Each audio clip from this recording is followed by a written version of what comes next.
Continuamos, hermanos, alabando el nombre de nuestro Dios y en particular pues es una alegría, ¿verdad?, cuando vemos a nuestros hijos alabando de esa manera a nuestro Dios y le damos la gloria a Él por permitir que estén a su servicio. Vamos, hermanos, a continuar ahora con una lectura. Les voy a pedir que busquen por favor en sus Biblias Malaquías 3.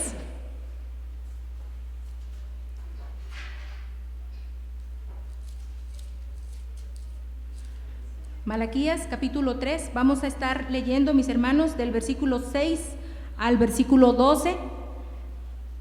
Es una lectura corta, les voy a pedir por favor que se pongan de pie una vez que hayan encontrado la lectura. Repito, es Malaquías capítulo 3, del 6 al 12. Y vamos a hacer esta lectura, hermanos, de manera alternada. Yo voy a comenzar, ustedes continúan, y en el versículo 12 nos vamos a unir. La palabra del Señor dice así: yo, el Señor, no cambio, por eso ustedes, descendientes de Jacob, no han sido exterminados. Desde la época de tus antepasados se han apartado de mis preceptos y no los han guardado. Vuélvanse a mí y yo me volveré a ustedes, dice el Señor Todopoderoso. Pero ustedes replican: ¿en qué sentido tenemos que volvernos? ¿Acaso roba el hombre a Dios? Ustedes me están robando. Y todavía preguntan: ¿en qué te robamos? En los diezmos y en las ofrendas. Ustedes, la nación entera, están bajo gran maldición, pues es a mí a quien están robando. Traigan íntegro el diezmo para los fondos del templo, y así habrá alimento en mi casa. Pruébeme en esto, dice el Señor Todopoderoso, y vean si no abro las compuertas del cielo y derramo sobre ustedes bendición hasta que sobreabunde. Exterminaré a la langosta para que no hablen de sus cultivos y las vides en los campos no pierdan su fruto, dice el Señor Todopoderoso. Entonces todas las naciones los llamarán a ustedes dichosos, porque ustedes tendrán una nación encantadora, dice el Señor Todopoderoso. Amén. Así damos paso, hermanos, a la predicación. Les pido que se tomen sus lugares nuevamente y vamos a escuchar la palabra de Dios. Bueno, creo que es un día muy caluroso y es propicio para que nos empiece a dar sueño, ¿verdad? Y más si nos desvelamos anoche. Bueno, yo les invito a que tratemos de mantenernos concentrados y que no nos durmamos. Llegué hoy por la mañana y me hicieron un comentario y bueno, dije yo, ¿será que no debo de hablar sobre este tema? Pero es el tema que ya venía, está en el rol de predicación y es el que corresponde al día de hoy. Y me puse a pensar muchas cosas. Bueno, hay personas a las que no les gusta que se toque este tema, y algunos pastores también de pronto nos hemos sentido cohibidos porque, pues, ¿qué es lo que van a pensar los demás? ¿Qué es lo que van a creer? Y recordé que hace poco nos visitaron unos amigos a la casa y nos contaban, tienen 2 hijos. La niña es muy aplicada en los estudios y estudia sin que le estén diciendo, sin que le estén motivando, solita, y lleva un muy buen promedio. Pero el niño no le gusta, batallan mucho con él. Y decía la hermana, dice, de verdad que tengo que sentarme yo con él y tengo que explicarle y dedicarle cierto tiempo, porque si no, no lo hace. Pero nos propusimos que teníamos que ayudarlo porque él necesita ese tipo de ayuda. Entonces yo me propuse, todas las mañanas lo voy a agarrar 1 hora, 2 horas, dice, para que aprenda y entienda todo esto. Y ahí estaba yo, dice, todo ese tiempo. Terminaba yo, dice, y lo agarraba a su papá, dice, y otra hora también con el papá, ayudándole y enseñándole. Y para rematar, en la noche que llegaba su hermana del trabajo, otra hora también, dice. Y dije, de mi pobre, wow, son muchas cosas que él no quería o que no le gusta, tal vez le cuesta mucho trabajo, y entre más trabajo te cuesta, pareciera como que más te dan con eso, ¿verdad? Y bueno, algo no te gusta escuchar y pareciera que así. Y bueno, esto lo pensé cuando llegué.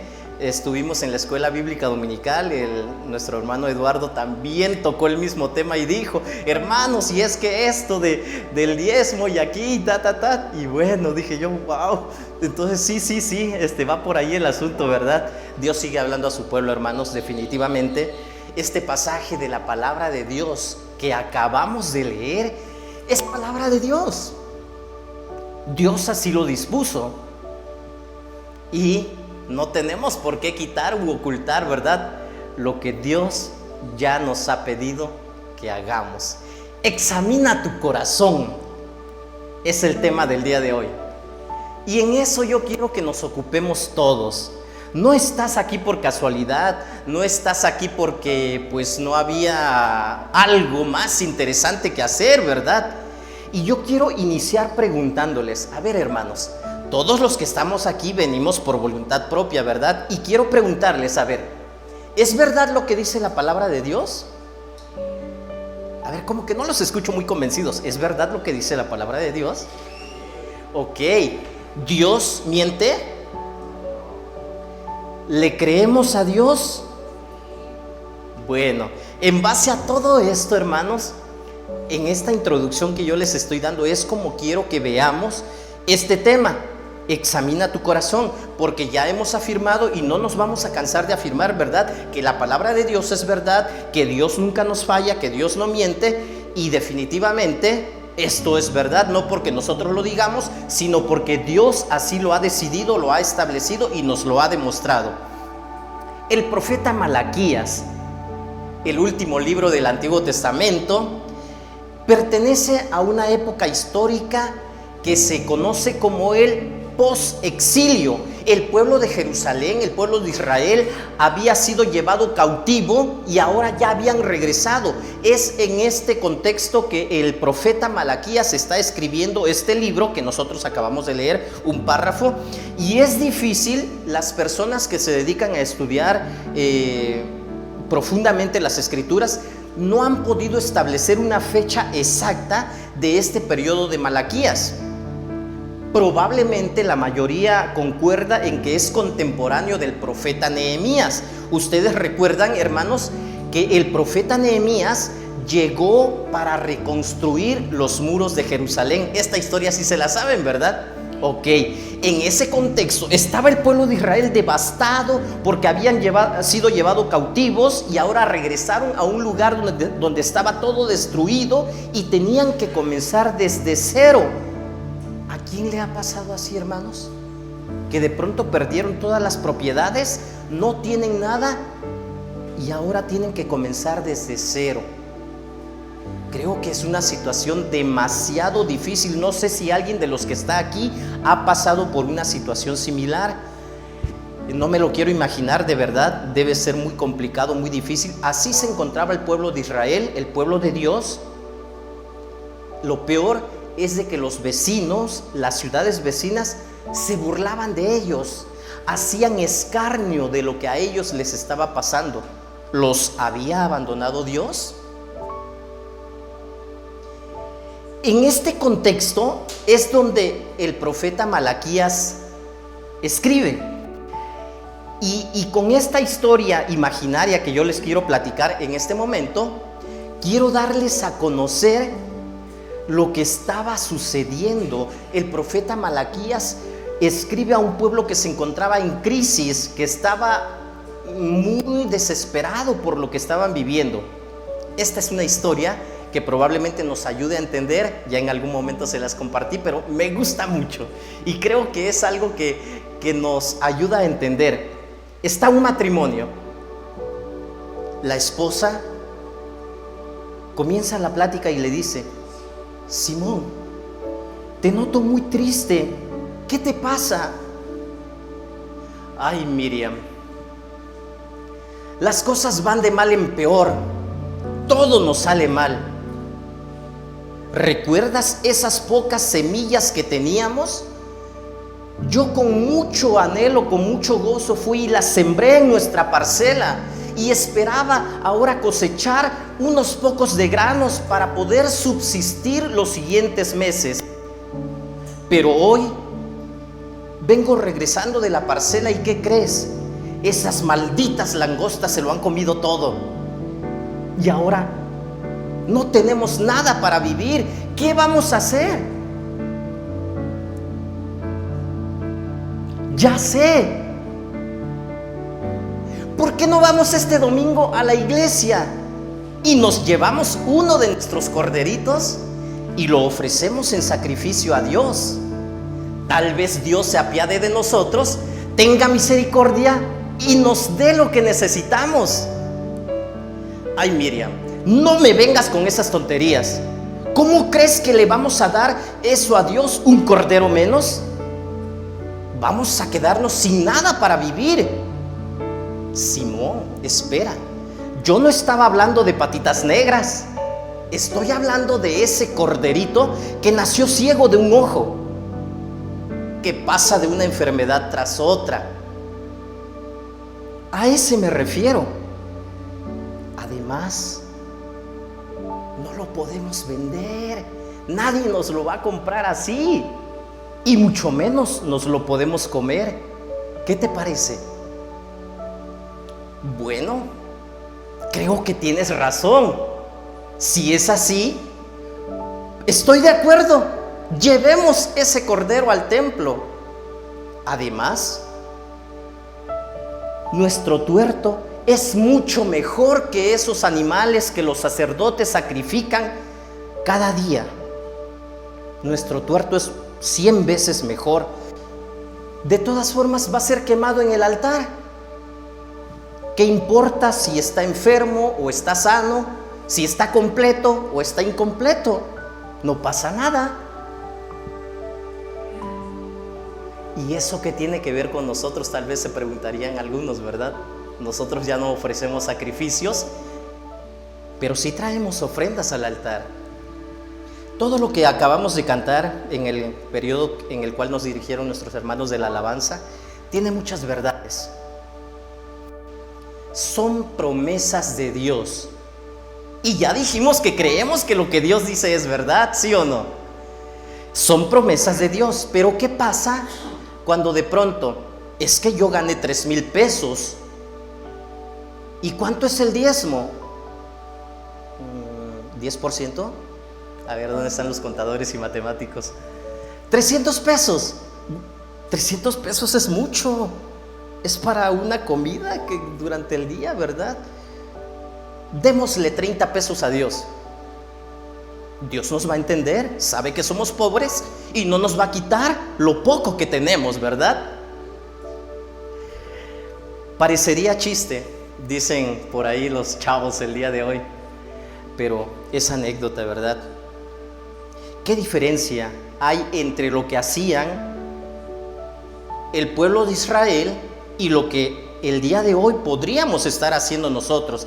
Estos problemas de la época de Malaquías son los mismos que se vivió con Nehemías, ¿sí? Matrimonios mixtos, pueblo de Dios con personas del pueblo pagano, con pueblo no de Dios, prácticas financieras injustas, retención de los diezmos de la casa de Dios y apatía en general. ¿Qué podemos decir de nuestros tiempos? ¿Eso no tiene nada que ver con nosotros?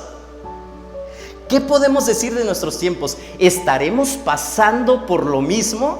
¿Qué creen? Ok, en el Antiguo Testamento a los israelitas se les dio esta palabra. A nosotros se nos da el día de hoy porque estamos todos de acuerdo en que la palabra de Dios no pasa de moda. La palabra de Dios es relevante para cualquier época y para cualquier generación. ¿Estamos de acuerdo? Como que ya no están tan de acuerdo, ¿verdad? La palabra de Dios es relevante para cualquier época y siempre va a ser necesario que lo recordemos en cada generación. 3 propósitos de dar los diezmos: 1/10 parte de los productos o ingresos. Ok. En primer lugar, cuando el pueblo de Dios honra a Dios con sus diezmos, y este fue uno de los propósitos que se estableció en el Antiguo Testamento, es celebrar la abundancia de la provisión de Dios. Voy a pedirle a mi hermana Adriana que nos apoye y que busque Deuteronomio 14 del 22 al 26 y que le dé lectura con voz fuerte para que los que se están durmiendo no se duerman.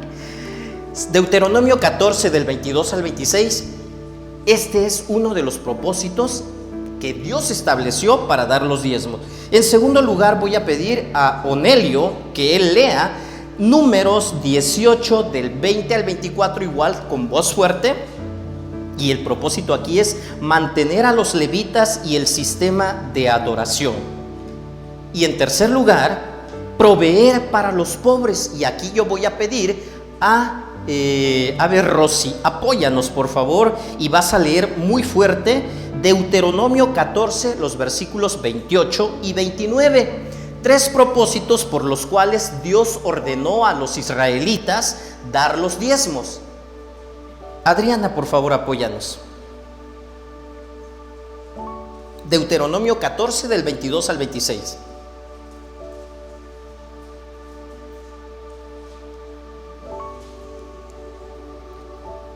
Celebrar la abundancia de la provisión de Dios. Dios no desampara a sus hijos. Esto es algo que debemos de tener presente y nunca lo debemos olvidar. ¿Qué dice la palabra?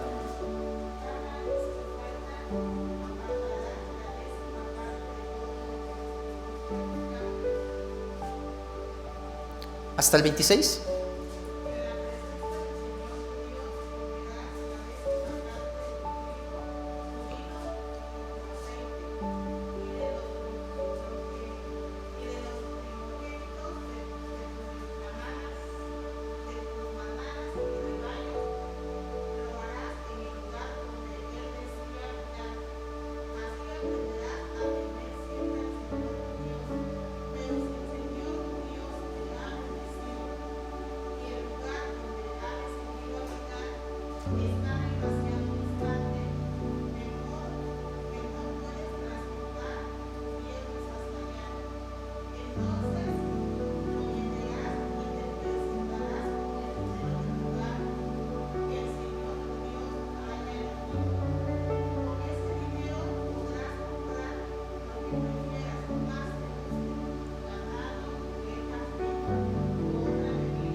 Ok, esto habla de celebrar la bendición de Dios. Dios provee, Dios da. Y el libro de los Salmos dice que no hay un justo ni su descendencia que mendigue pan. Dios da. Nosotros ya dijimos y reconocimos que lo que Dios dice es verdad y que Dios no miente. Pero también otro propósito es mantener a los levitas y el sistema de adoración. Números 18, 20 al 24, ¿qué dice, perdón?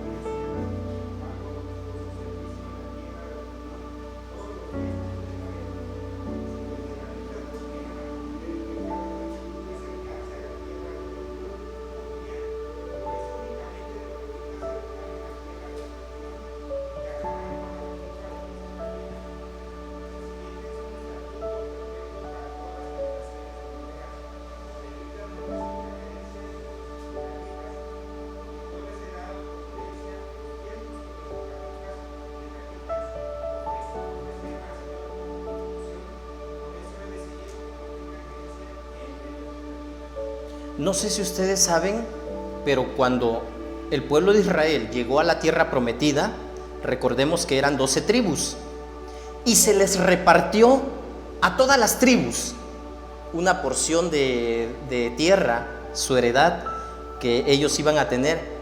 Pero ¿saben que hubo una tribu a la que no se le dio tierra alguna? ¿Saben a quiénes fue? A los levitas, porque Dios estableció de que los levitas se tenían que dedicar únicamente a la adoración, al servicio en el templo, y entonces ellos tenían que recibir de lo que Dios bendecía a todos los demás. Por eso dice aquí que este era otro de los propósitos del diezmo. Y en tercer lugar, proveer para los pobres. Deuteronomio 14, 28 al 29.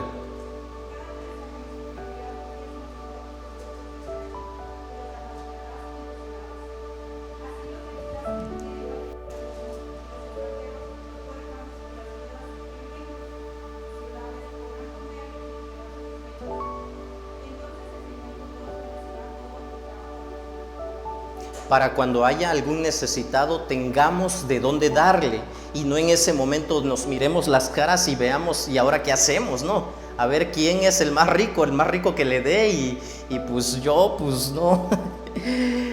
Hermanos, todo lo que Dios hace tiene un propósito. No hay algo que Dios haga sin propósito alguno. Es así como, analizando este pasaje, hermanos, yo encuentro 3 principios que me van a ayudar, te van a ayudar a ti, nos va a ayudar a todos los que estamos aquí a examinar nuestro corazón. Y yo quiero, hermanos, antes de continuar, apóyenme por favor. Si tú veniste aquí para escuchar palabra de Dios, pídele a Dios que hable a tu vida. Si lo que yo voy a decir es algo que no tiene nada que ver con la palabra de Dios, pídele a Dios que Él hable y obre en tu vida lo que tú tienes que escuchar. Oremos. Bendito Dios, gracias por tu presencia que en todo momento nos acompaña. Estamos aquí reunidos con el propósito de celebrar una vez más un culto a tu nombre. Pero también, bendito Dios, venimos necesitados de ti, sabiendo que tú has establecido leyes y mandamientos para nuestro beneficio. Gracias por pensar en nosotros. Gracias por proveernos de todo lo necesario en esta vida. Habla a nuestras vidas, por favor, te lo pedimos. Lo necesitamos. Gracias por hacerlo. Y te pedimos todo esto en el nombre de Cristo Jesús, nuestro Señor y Salvador. Amén. Ok, mis hermanos, entonces 3 principios que nos van a ayudar a poder examinar nuestro corazón. En primer lugar, examina tu corazón, porque Dios nunca cambia. Jesucristo es el mismo ayer, hoy y por los siglos. Lo dice la palabra de Dios. Entonces, es momento de que examines tu corazón, porque Dios nunca cambia. Este pasaje que ya leímos comienza afirmando la fidelidad de Dios. Yo, el Señor, no cambio. Si ya cerraste tu Biblia y quieres apoyarme para seguir aquí en este pasaje, Malaquías 3 del 6 al 12. Yo, el Señor, no cambio. Por eso ustedes, descendientes de Jacob, no han sido exterminados. ¿Y por qué tendrían que haber sido exterminados el pueblo de Israel, los descendientes de Jacob? ¿Por qué creen? ¿Por obedientes? Por rebeldes. Dios les está diciendo, a pesar de que ustedes se portan de la manera en que lo hacen, yo sigo siendo el mismo y yo prometí amarlos. Yo los rescaté de la esclavitud y ahora yo sigo siendo el mismo. Dios nunca cambia. Porque si Dios cambiara, no sé si estuviéramos nosotros aquí en pie todavía. Dios nunca cambia, y este pasaje que nosotros estamos leyendo el día de hoy afirma la fidelidad inquebrantable de Dios. No cambio, versículo 6. Y si nos damos cuenta, esto es lo que realmente mantuvo con vida a la comunidad del pueblo de Israel que regresó del exilio. Mucha gente se quedó allá en la cautividad o murieron en esos lugares, y los que regresaron estaban viviendo de esta manera. Esta firmeza de Dios se contrastaba y se oponía a la infidelidad del pueblo de Dios. El pueblo y sus líderes transitaban por el camino del mal. Ya no había quien hiciera el bien, y sin embargo Dios les vuelve a decir: ven, te estoy llamando, a ver qué estás haciendo. Yo quiero que estés conmigo, te conviene estar aquí. No sé si en algún momento ustedes han estado en una situación como esta. Yo me he enterado de hijos que se salen de la casa por rebeldía. Y los padres, ven hijo, o sea, no vas a estar mejor allá, vas a estar mejor conmigo, por favor regresa. Es lo que Dios le está diciendo al pueblo de Israel en este pasaje. Dios nunca cambia. El pueblo, sin embargo, hacían lo malo y Dios siempre les había demostrado su amor, se había mantenido fiel. Pero en este pasaje el profeta Malaquías nos hace ver el profundo abismo que existía entre el amor de Dios y la rebeldía del pueblo de Israel. Algo muy grande que había separado a ese pueblo de Dios. El pueblo vivía en una total ceguera. La llamada al arrepentimiento es rechazada. A ver, es como la historia del hijo rebelde que les estoy diciendo. El papá a la mamá le dice: ven hijo, por favor, aquí tienes casa, aquí tienes techo, aquí hay alimentos, allá estás sufriendo. Y el pueblo le dice: pues sí, pero cambia tú primero, ¿yo en qué voy a cambiar? ¿Sí se dan cuenta? El hijo rebelde contestando de esta manera. Desde versículo 7, desde la época de sus antepasados se han apartado de mis preceptos y no los han guardado. Vuélvanse a mí y yo me volveré a ustedes, dice el Señor Todopoderoso. Pero aquí viene el hijo rebelde. Ustedes replican: ¿en qué sentido tenemos que volvernos? No, pero eso sucedió con el pueblo de Israel, ¿verdad? No sucede con nosotros. Está hablando de la historia, lo que sucedió. Y si se contara nuestra historia, y si se contara la historia del pueblo cristiano en México, la historia del pueblo cristiano en Oaxaca, en Jojocotlán, en la iglesia La Esperanza, ¿qué se diría acerca de nosotros? ¿En qué te hemos fallado, Dios? Y mira cómo nos tienes. ¿Acaso roba el hombre a Dios? Ustedes me están robando y todavía preguntan: ¿en qué te robamos? Es así como que ya sé lo que estás haciendo y todavía preguntas.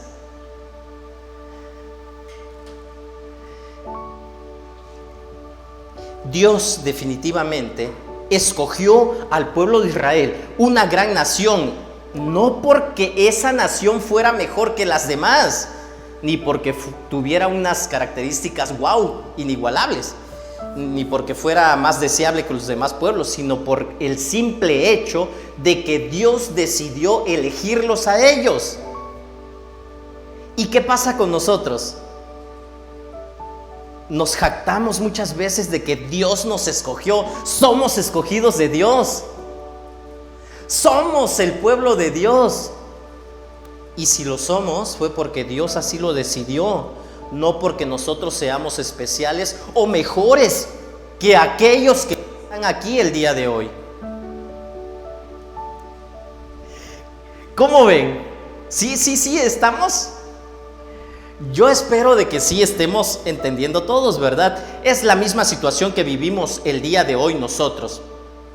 Si Dios dice que me ama, ¿es porque me quiere engañar? ¿Es porque me quiere, ¿cómo se dice?, manipular? No, si Dios dice que te ama, es porque te ama. Y el pueblo dice: no, es que mira cómo estamos sufriendo, yo creo que Dios ya se olvidó de nosotros. ¿En dónde habría escuchado esto? Todo me sale mal y cosa que yo emprendo no me sale bien, y trabajo que tengo me despiden, y no, Dios ya se olvidó de mí, de nosotros.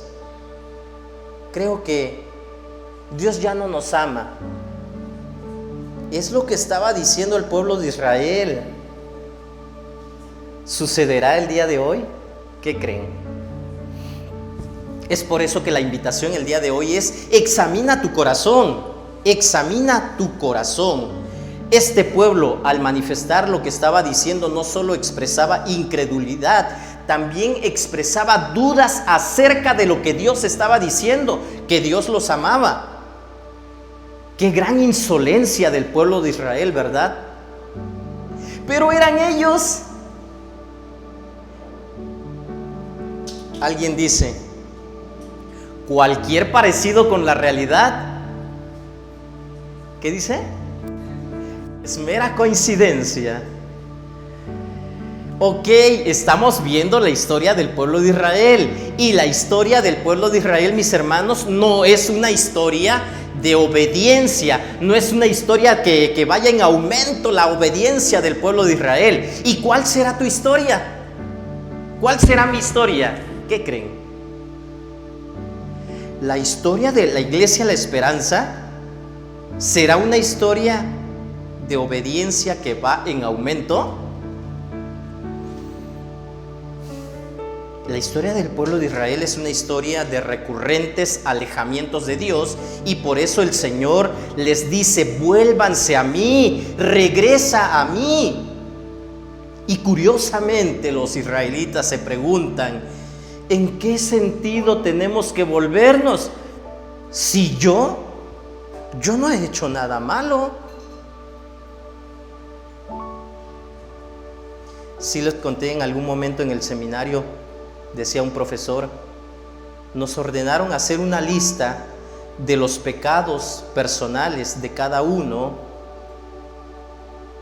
y todos los estudiantes escribieron una sola oración. Hubo alguien que no escribió nada en su libreta, y cuando le pidieron al profesor que mostrara su libreta, el profesor había llenado la hoja completa. Era peor el profesor que los estudiantes. En apariencia sí dirían: no, ¡ay, qué pecador es el que nos está dando clases!, ¿verdad? Si nosotros ni pecamos. Miren su libreta llena de pecados y la nuestra no tiene nada. Así estaba el pueblo de Israel. ¿En qué te hemos fallado? ¿En qué tenemos que volvernos? ¿Qué quieres que yo escriba allí si yo no he hecho nada malo?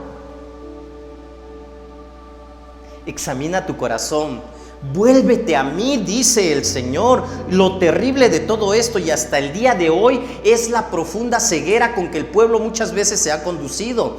Ni siquiera la maldición, la situación precaria sacudían ni sacuden al pueblo para volverse a Dios. ¿Qué es lo que tú estás experimentando el día de hoy?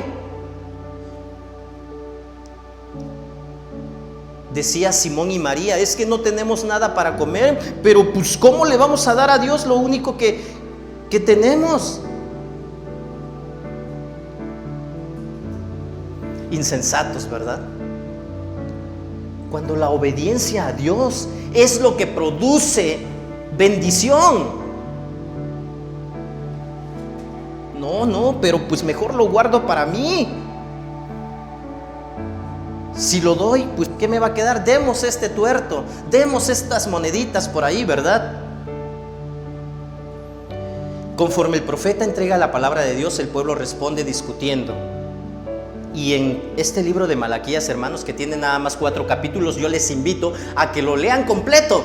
Ahorita pues no podríamos estudiarlo todo completo, ¿verdad? Tendríamos que ir por partes, y bueno, esta es una de ellas.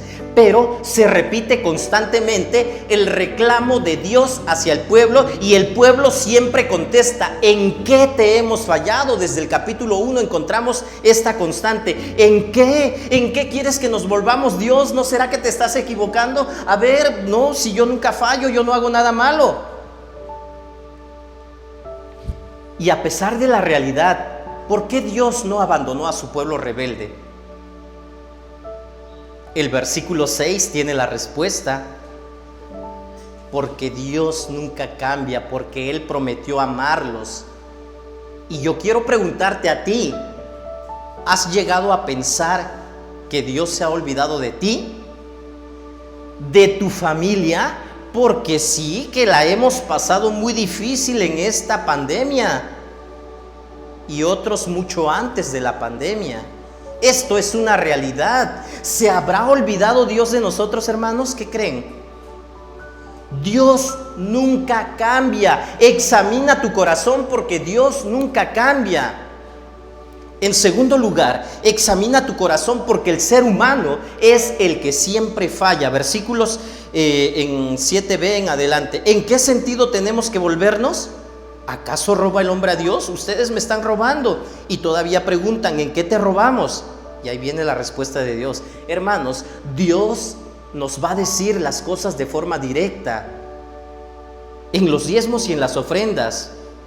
Ustedes, la nación entera, están bajo gran maldición, pues es a mí a quien están robando.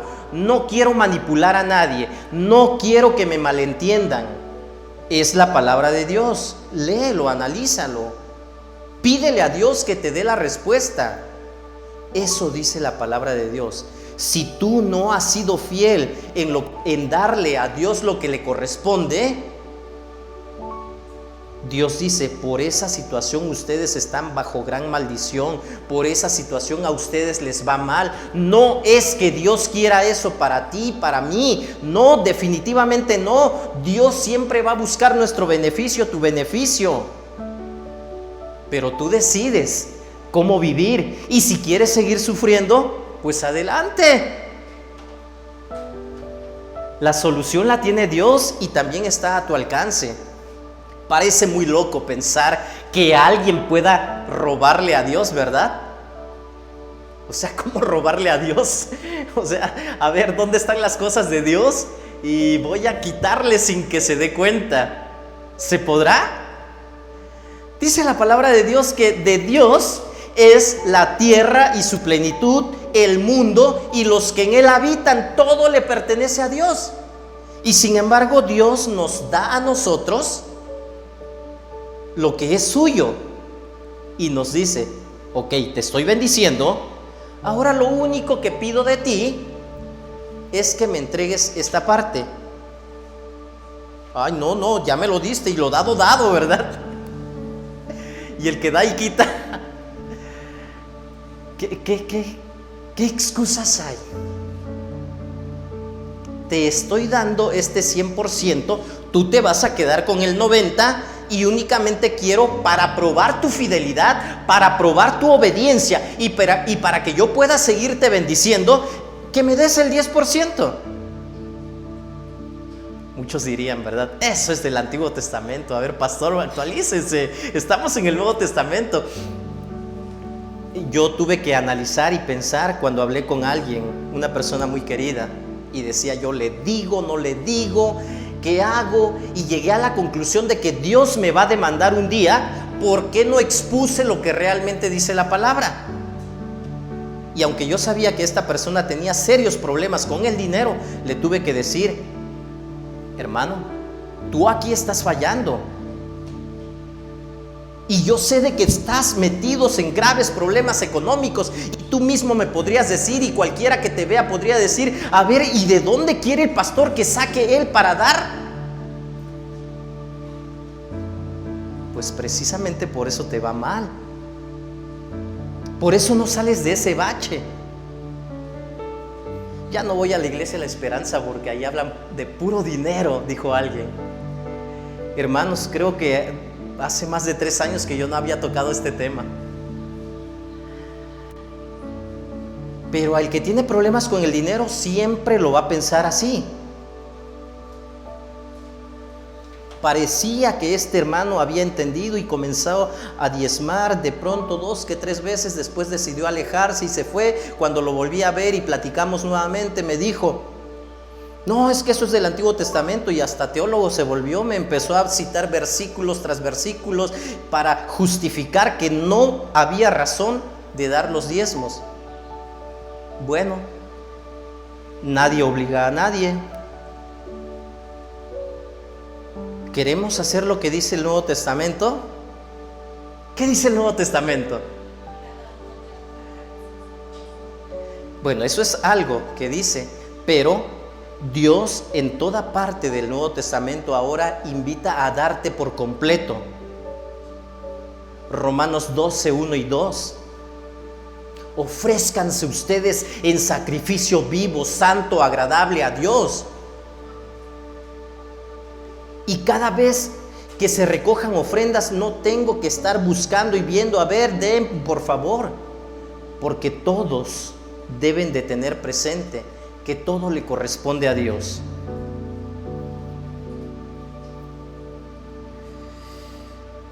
Los sacerdotes probablemente de los tiempos de Malaquías descuidaban sus funciones, estaban aburridos, tal vez se habían cansado y no veían nada malo en ofrecer al Señor animales enfermos, lisiados, cojos, e interpretaban la ley a su manera, eran parciales, ¿sí? Se descuidaba el día de reposo y se permitían los negocios en él.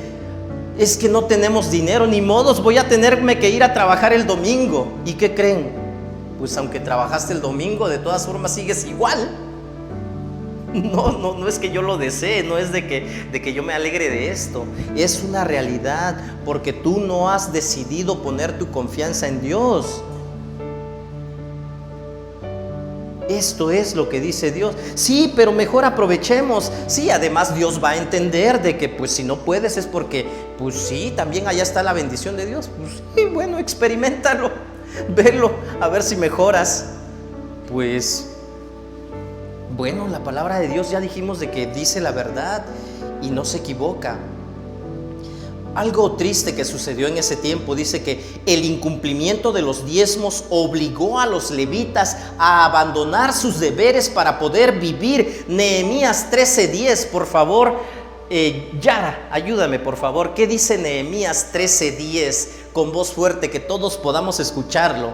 El incumplimiento de los diezmos obligó a los levitas a abandonar sus deberes para poder vivir. Debido a que el pueblo de Dios no daba como se le había ordenado, Dios no los bendecía materialmente y definitivamente tampoco espiritualmente, a la manera en que Dios lo hace cuando eres obediente a Dios. Sus tacaños corazones estaban alejados de Dios. ¿Qué dice Nehemías 13:10?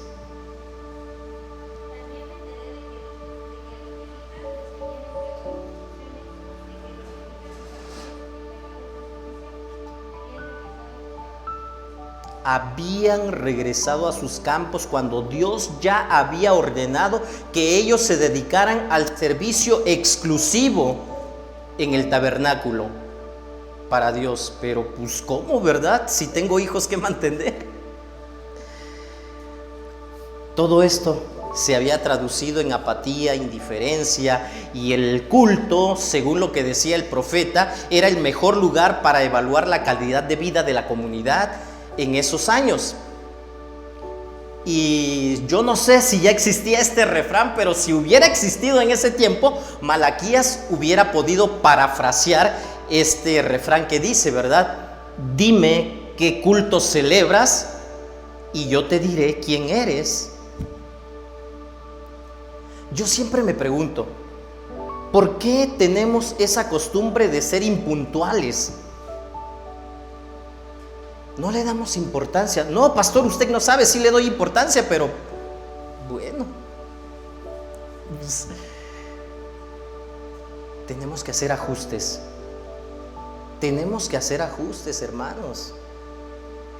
Claro que el culto no es importante, pero lo que tú haces refleja lo que es importante. Sí es importante el culto. Sí es importante lo que hacemos, lo que le ofrecemos a Dios.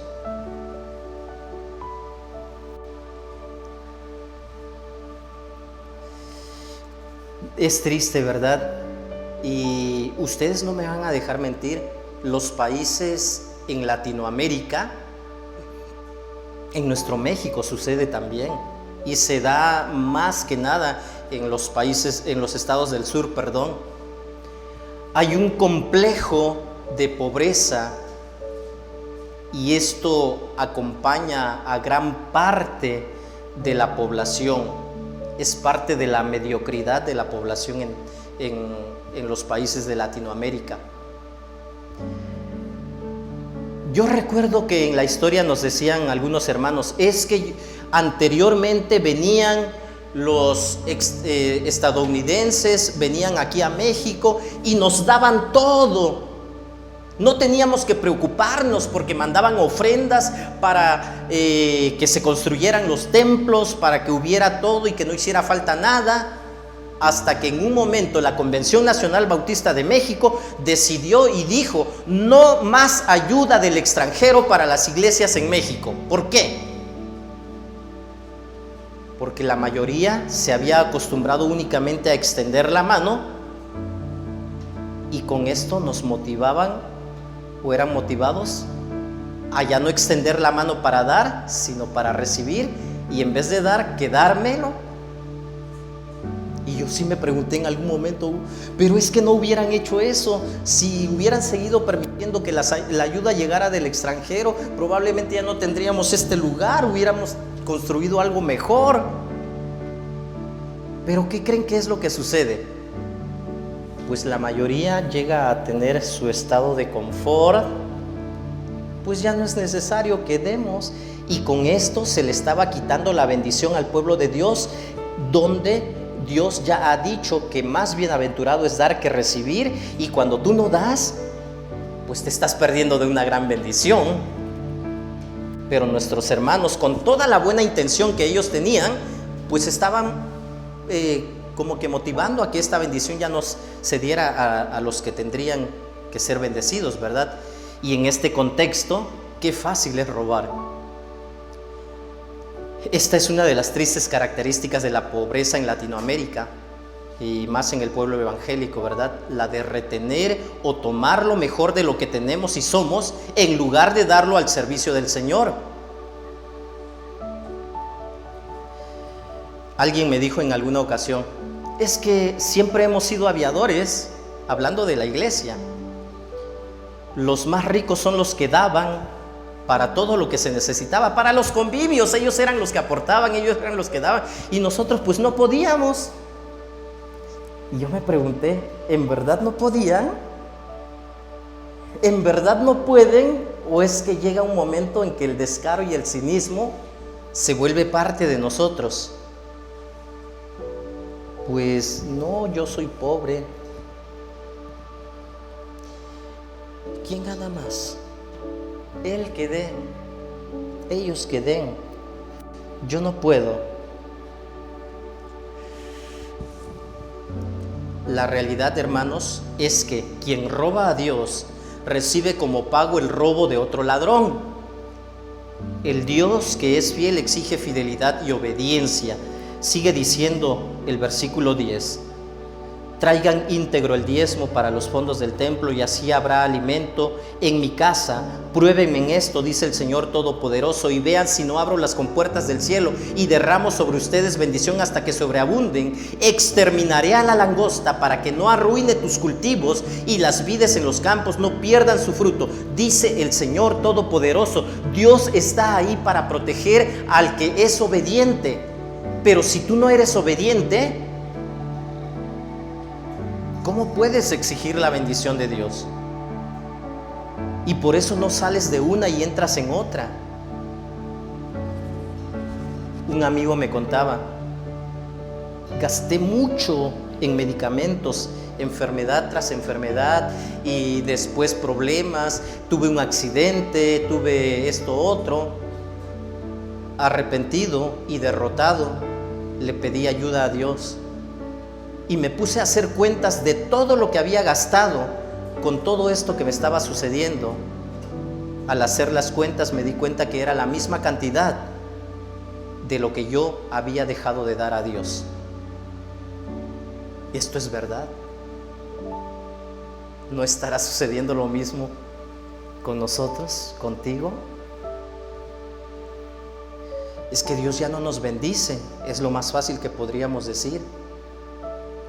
Prueba a Dios en tu fidelidad, y verás qué tan grande es Dios en su fidelidad. Ya lo dijimos, y dijimos que sí creemos que Dios es fiel, que Dios no miente, que Dios no se equivoca. El ofrendar y la administración financiera es un asunto espiritual, no solamente es un asunto financiero. En tu condición de ser humano, no sigas fallando. Dios quiere cambiarte. En tu condición, no sigas fallando. Dios quiere bendecirte, Dios quiere cambiarte. Dios lo ha dicho no se me acaba de ocurrir a mí. Dios así lo ha dicho. Hermanos, es triste, ¿verdad? Y alguien dijo, y ya soy alguien, ¿no? Me voy. Piden mucho dinero. Que para la renta, que para esta cooperación. Y aparte quieren que dé el diezmo. ¿Qué creen? Yo vi a unos hermanos muy necesitados y sí les dije, hermanos, ¿no están obligados ustedes a dar todas esas cooperaciones? Claro que no, yo sé que no lo tienen y no puedo decirles que les exijan que den todas esas cooperaciones cuando ustedes no, su capacidad económica no puede sustentar eso. Pero ¿sabe qué es lo que no le voy a decir? Que deje de dar el diezmo.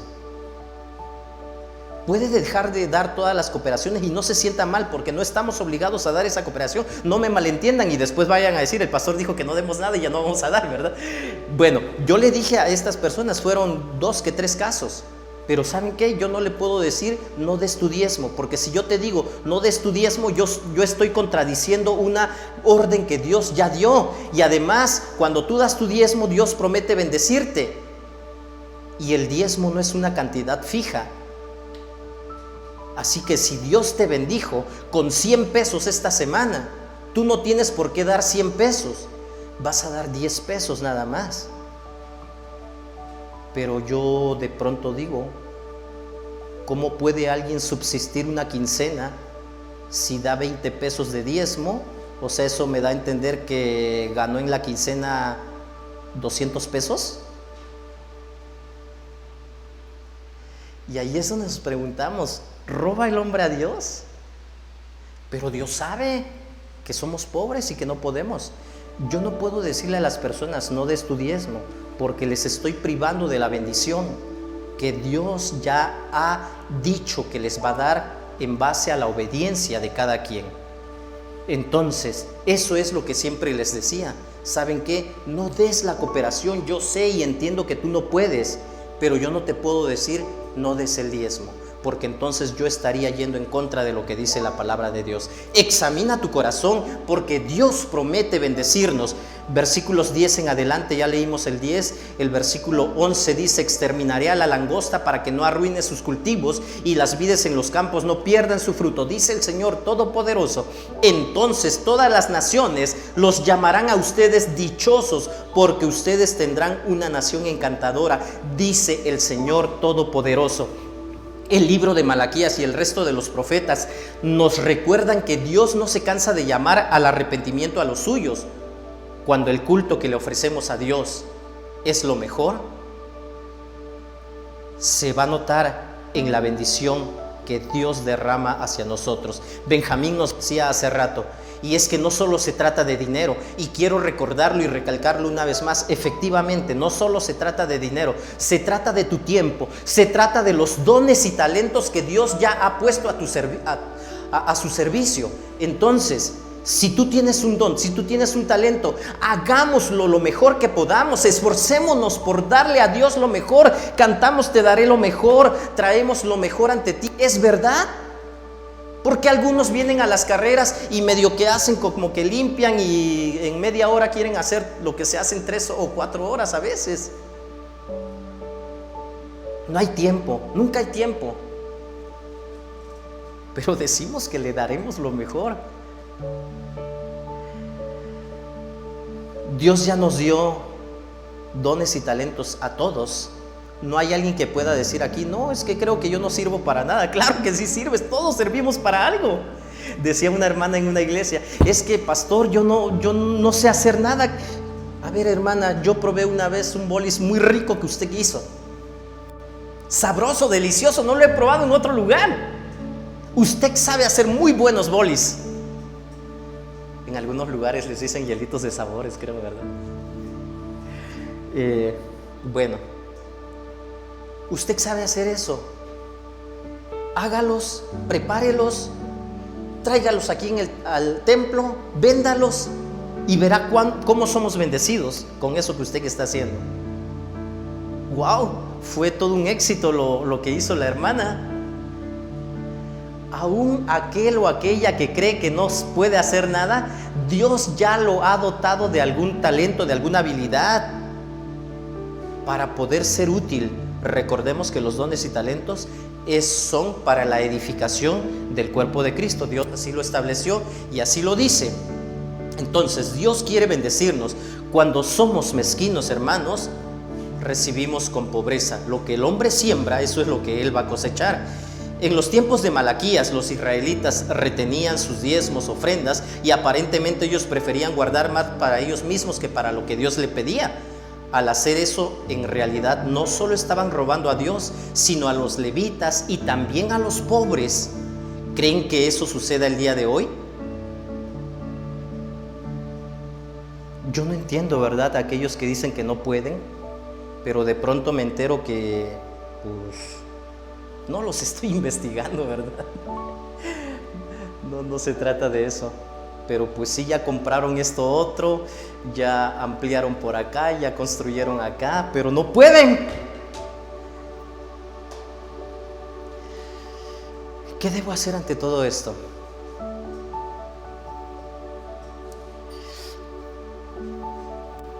Las ventanas de los cielos, dice la Reina Valera 60, y la NBI lo traduce como compuertas. ¿Han visto ustedes cuando abren la compuerta de una presa? ¿Cómo sale el agua pero a torrentes? Es así como Dios promete bendecir a aquel que es obediente y fiel a su palabra. La idea es generosidad de parte de Dios. Dios promete bendecirnos cuando las personas son obedientes. Lo contrario es que cuando las personas viven en escasez económica y material, es muy fácil caer en la tentación de justificar la retención de lo que le pertenece a Dios.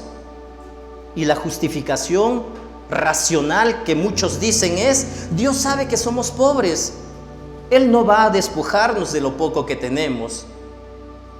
Y frente a esta actitud está el ejemplo de las personas más pobres y desamparadas que pueden existir en nuestra sociedad: las viudas. Va el profeta Eliseo,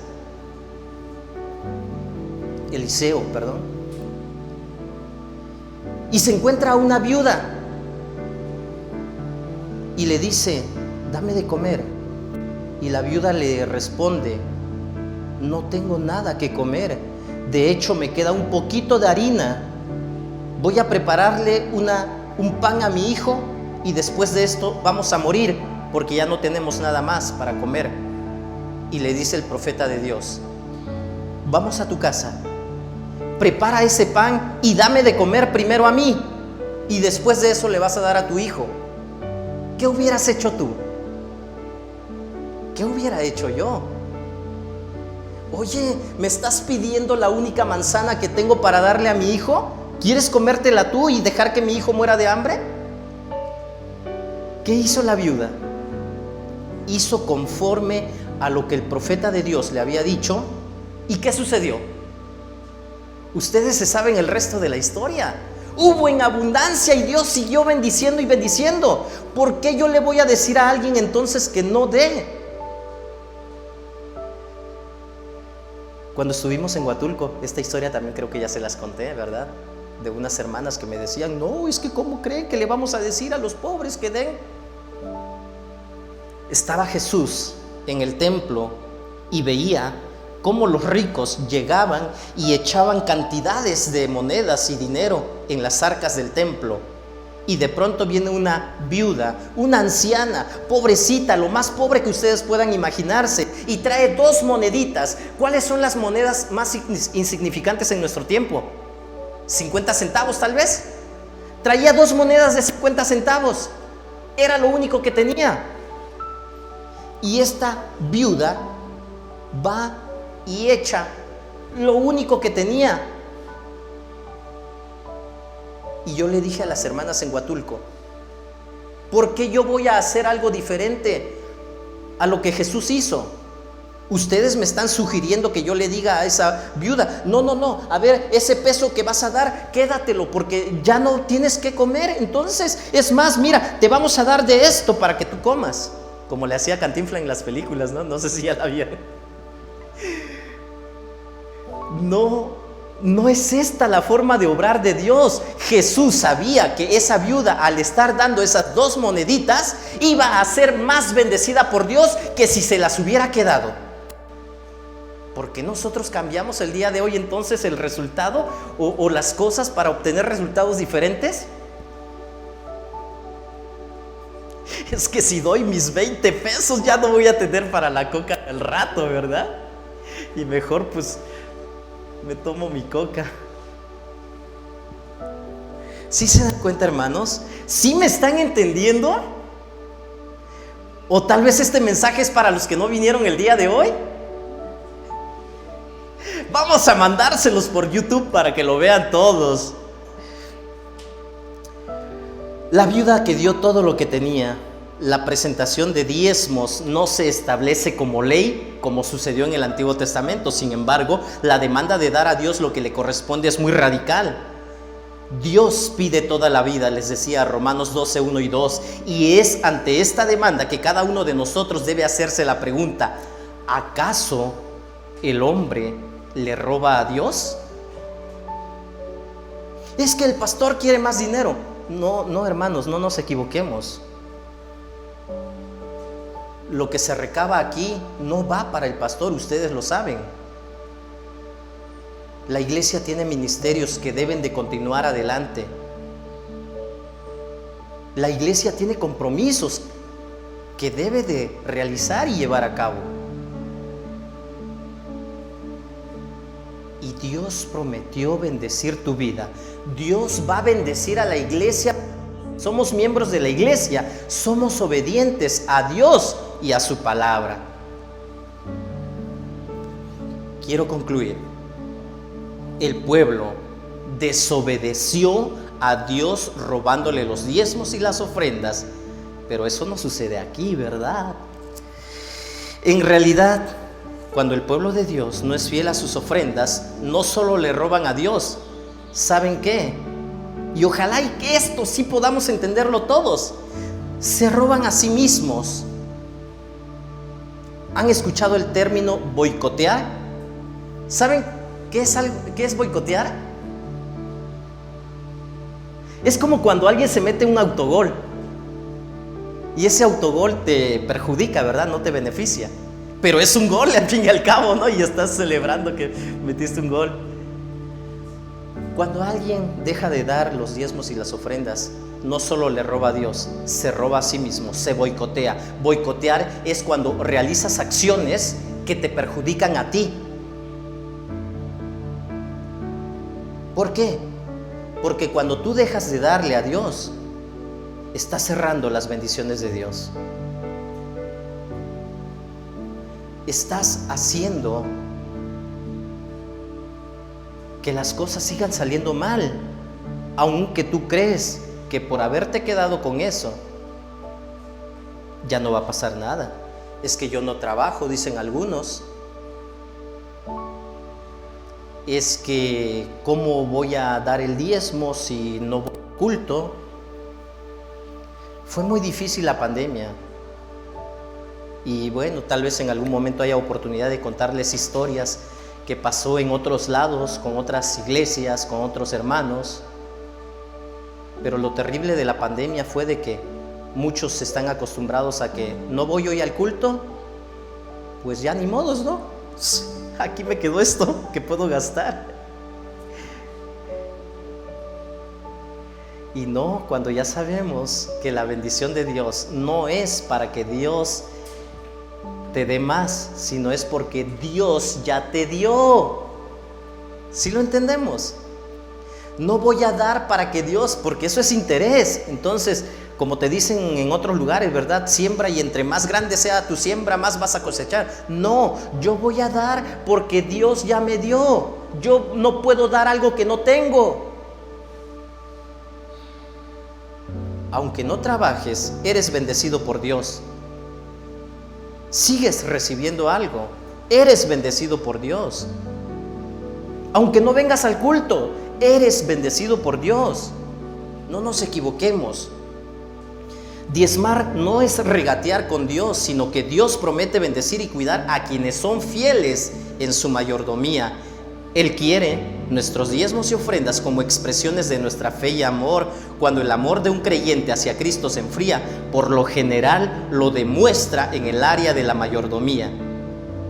Si cada miembro de la iglesia trajera al Señor lo que le corresponde, el 10%, y luego da una ofrenda, añade esta ofrenda como expresión de gratitud, nuestras iglesias tendrían más que suficiente para sus ministerios y podrían dar con generosidad a muchos otros buenos ministerios que merecen nuestro respaldo. Ya no habría necesidad de pedir cooperación para la renta, cooperación para esto, cooperación para lo otro. Estoy exagerando, ¿verdad? Esto no sucede aquí. Pero es verdad. Si todos somos fieles, mis hermanos, ya no hay necesidad de nada más, porque Dios promete bendecir en abundancia, no solo mi vida, la vida de la iglesia también. Y cuando alguien se ha acostumbrado a no dar, pues le es fácil mejor estar en otro lugar donde ya todo está resuelto. Y yo me pongo a pensar, ¿cómo se mantienen, cómo se sostienen si no dan? El día de hoy, en muchos lugares se reciben ingresos de procedencias ilícitas y por eso Hacienda cada vez está más estricto con estas formas. Y entonces, ¿está mal el pastor que recibe y acepta eso?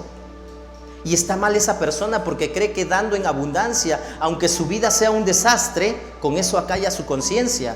Los dos están mal. Y está mal aquel que llega a ese lugar porque sabe que no le van a pedir nada. ¿Dónde está el cambio? ¿Dónde está la regeneración? ¿Dónde está entonces la obediencia? Tengamos cuidado. Tengamos cuidado. Dios no te exige algo que tú no puedas dar. Quiero que me ayuden a recordar. Entonces dijimos, examina tu corazón. ¿Por qué? Dios nunca cambia, hermanos. Dios prometió amarnos, nos va a seguir amando y nosotros tenemos que reconocer eso. Examina tu corazón porque el ser humano, tú y yo somos seres humanos, imperfectos. Yo no soy perfecto. Y yo también necesito que alguien me recuerde muchas veces lo que Dios ya ha dicho. Y en tercer lugar, examina tu corazón porque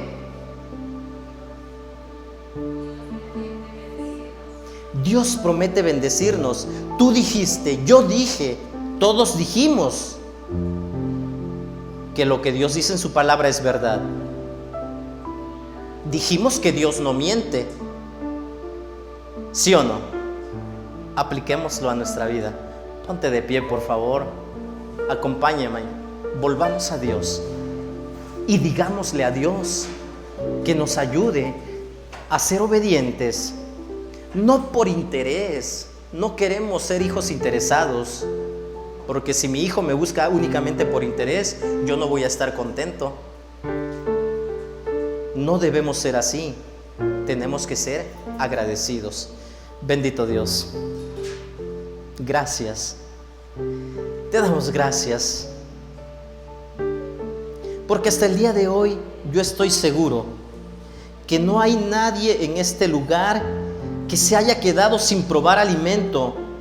A pesar de que yo te he fallado, a pesar que yo me he quedado muchas veces con lo que a ti te corresponde, tú me has ido bendiciendo y has dado muestras de tu amor hacia mí. Y hoy me acabas de recordar, bendito Dios, que únicamente por tu misericordia y por tu bondad es que hoy puedo continuar aquí. Gracias, Dios. Estamos aquí, somos tu pueblo, somos tus hijos. Esta es la iglesia que tú compraste. Perdónanos. Restáuranos, por favor. Yo estoy seguro que no hay nadie aquí que se pueda mantener en pie y que diga: yo nunca le he fallado a Dios. Bendito Dios, sigue hablando a mi vida, sigue hablando a la vida de tus hijos, sigue hablando a la vida de tu pueblo. Gracias por escucharnos. Gracias por darnos la salvación. Gracias por ese trabajo que nos permites tener. Gracias por ese apoyo que puedo recibir. Gracias, porque aunque muchas veces yo creo que es muy poco y que no me alcanza, te pido perdón, porque yo he detenido tus bendiciones. Si tú has dicho que me va a alcanzar y que voy a tener siempre, tú no me estás mintiendo. Ayúdame a recordarlo y a reconocerlo en mi vida. Danos las fuerzas, el valor suficiente y la determinación necesaria para ser fieles a tu palabra. Lo necesitamos, te lo pedimos y lo hacemos en el nombre de Cristo Jesús, nuestro Señor y Salvador. Amén.